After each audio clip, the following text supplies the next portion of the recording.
saya terus terang justru look forward atau menantikan usia saya makin lama makin tua, tapi saya bisa tetap mempertahankan kesehatan saya. Karena kalau dalam istilah saya ada dua usia yang dimiliki oleh manusia. Yang pertama adalah usia kalender, di mana setiap menit, setiap detik kita pasti akan tambah tua. Ya, jadi kalau saya bertemu dengan Mbak mungkin nanti 2 tahun lagi, 3 tahun lagi, saya pasti udah lebih tambah tua lagi, lebih tambah tua. Kalender akan terus tambah tua. Tapi ada usia satu lagi yang kita pegang yang disebut dengan namanya usia biologis. Kebalikannya dengan usia kalender, di mana makin hari makin tua, usia biologis ditentukan oleh ulah kita. Kita akan jauh lebih bermanfaat kalau seandainya kita sehat. Sehat bukan yang utama, tapi tanpa sehat, yang utama nggak bisa dicapai. Kekayaan yang sesungguhnya sebenarnya adalah kesehatan itu sendiri. Ya, jadi kalau kita tidak sehat, bagaimana jiwa kita bisa parkir di badan ini gitu. Ya. Hidup yang hanya memburu kejayaan akan membuat manusia merasa kelelahan. Begitu pula dengan hidup yang bertumpu pada kemewahan akan membuat manusia dicekam rasa was-was karena takut kehilangan. Ade Rai di titian usianya sekarang ini memilih bersyukur dan fokus pada pilihan hidupnya. Ia singkirkan segala keinginan yang berlebihan. Ade juga tidak mau jadi manusia pemburu kenikmatan belaka. Sebab apa yang ia punya sekarang adalah karunia Tuhan yang tak terhingga. Jadi biarlah karunia itu tetap hadir dengan disemai doa dan rasa syukur, tanpa perlu merutuki, apalagi meminta banyak hal lagi. Gitu. Jadi kalau saya ditanya kira-kira apa sih yang masih saya mau, apa sih yang saya tidak punya, ya kalau dulu saya bilang saya banyak sekali yang saya tidak punya dan saya mau. Gitu. Tapi kalau sekarang saya harus bisa bilang dan menjawab adalah bahwa saya hanya akan berfokus kepada apa yang saya punya, apa yang saya miliki. Karena apa yang saya fokuskan, di sana tenaga saya tersalurkan. Pada saat saya berfokus kepada apa yang saya punya, maka rasa bersyukurlah yang akan saya rasakan. Kebalikannya pada saat saya berfokus kepada apa yang saya belum punya dan tidak punya, yang adalah rasa kekurangan, rasa ketakutan, rasa kekhawatiran dan sebagainya. Jadi saya nggak mau berfokus kepada itu. Jadi kalau saya ditanya saya belum punya apa, saya nggak penting lah, saya yang punya sekarang saya juga udah bersyukur aja gitu. Kalau seandainya nanti bisa ada lagi ya boleh gitu. Ya kalau buat saya pribadi ibaratnya menurut saya sih nggak sia-sia sih saya hidup, saya bisa memberikan satu kebaikan bagi diri saya dan orang lain gitu. Dalam hal kesehatan dia sangat-sangat pro banget ya. So, dan dia never stop, always go on. Biarpun nggak dapat penghasilan, itu nggak ada urusan. Dia mesti rugi, dia akan merugi. Ini kalau cerita dari material ya. Tapi dia akan tetap melakukan karena dia melihat faedah ke orang itu akan baik, dia akan menjalankan. Saya nggak tahu ya, semoga cita-citanya apa yang dia inginkan, apa yang dia... Semoga semua sesuai dengan harapan kita aja. Semua berkah Tuhannya sesuai dengan apa yang kita harapkan. Tapi itu apa itu ya dia yang tahu kan, bukan saya yang tahu. Tak ada sukses tanpa restu orang tua. Inilah hal penting yang Ade Rai catat dengan tinta emas dalam hidupnya. Ade yang meraih sukses masih merasakan ada senyap menggeliat dalam hidupnya karena sang ayahanda telah pergi meninggalkannya. Pria inilah yang membuat Ade memacu karir sebagai olahragawan. Kini di semua sukses yang ia punya dan segala kemasyhuran diri yang teraih, Ade memilih untuk bersyukur sekaligus mengenang betapa dahsyatnya I Gusti Rai Wijaya, sang ayah, si pemberi semangat yang kini telah pergi menghadap ilahi.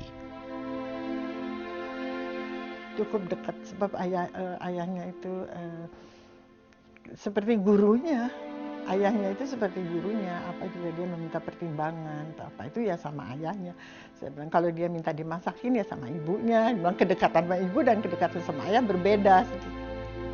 Ayahnya itu nggak sempat berpesan-pesan ya, karena cepat sekali gitu. Betul dia hepatitis, tapi dia tidak sakit kayak orang sakit. Dia tetap memberi kuliah di Atmajaya, masih memberi kuliah kadang-kadang ke UI, masih memberi kuliah lama, masih ada keaktifan gitu.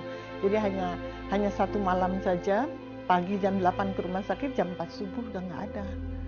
Karena yang kita juga nggak mengira akan pergi secepat itu.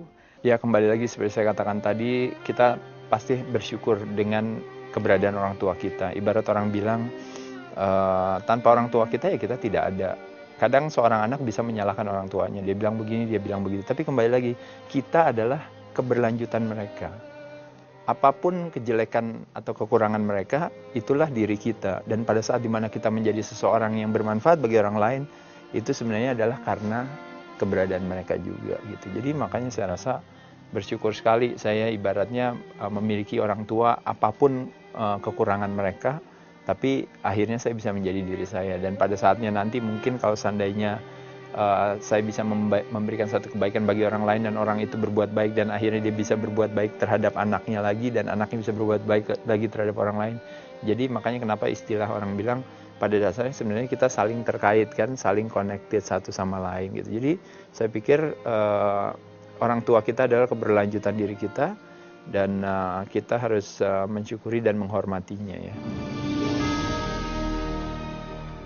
Lokomotif kejujuran itu makin kencang melaju, menyusuri segala lekuk perjalanan yang penuh onak dan duri. Meski pernah bersua sukses, juga berjumpa sanjung puja, namun adik Rai tak mau mati tertimbun kenikmatan ini. Adik Rai hanya ingin berguna bagi sesama. Ia ingin menjadi berarti bagi orang lain meski sekecil apapun perannya.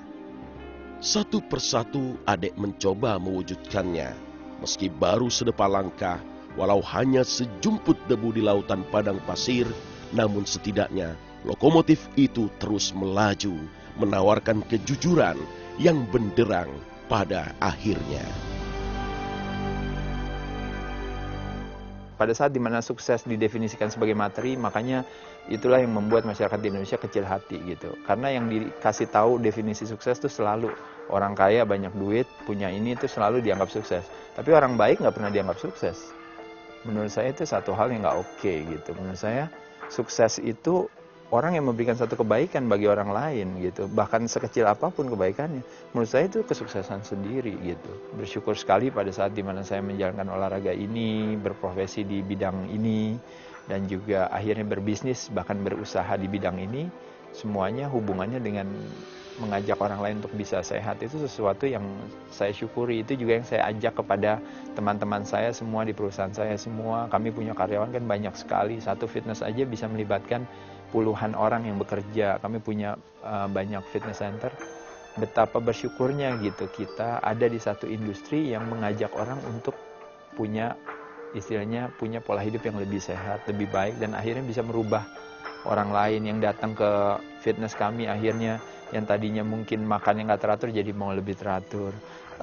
Lagi-lagi saya mengatakan kalau kita menilai dari segi satu sektor atau dari satu point of view, maybe no different people. Kalau saya bilang tapi yang setimpal, satu orang aja berubah dengan pemberian dia, buat saya itu sudah satu kontribusi yang luar biasa.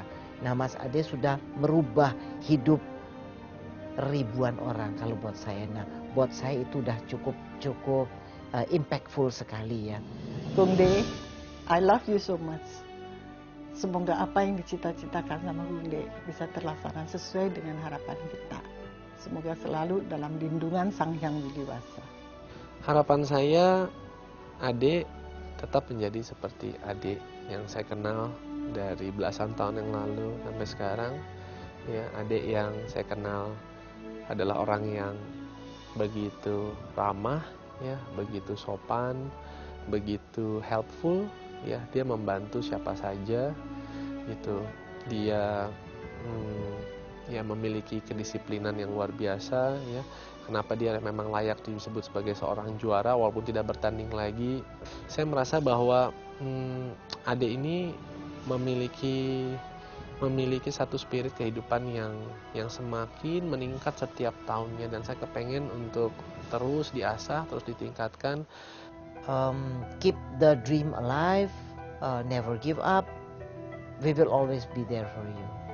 Ya, kalau buat saya pribadi, ibaratnya menurut saya sih nggak sia-sia sih saya hidup, saya bisa memberikan satu kebaikan bagi diri saya dan orang lain gitu. Jadi gaya hidup saya sederhana aja, Nomor satu adalah saya meluangkan waktu saya buat paling tidak harus reguler terus berolahraga. Olahraga melibatkan dua hal, melatih kekuatan otot jantung, cardio exercise. Saya biasanya melakukan kadang-kadang spinning, kadang-kadang saya masih suka karate, kadang-kadang saya masih suka melakukan berbagai hal.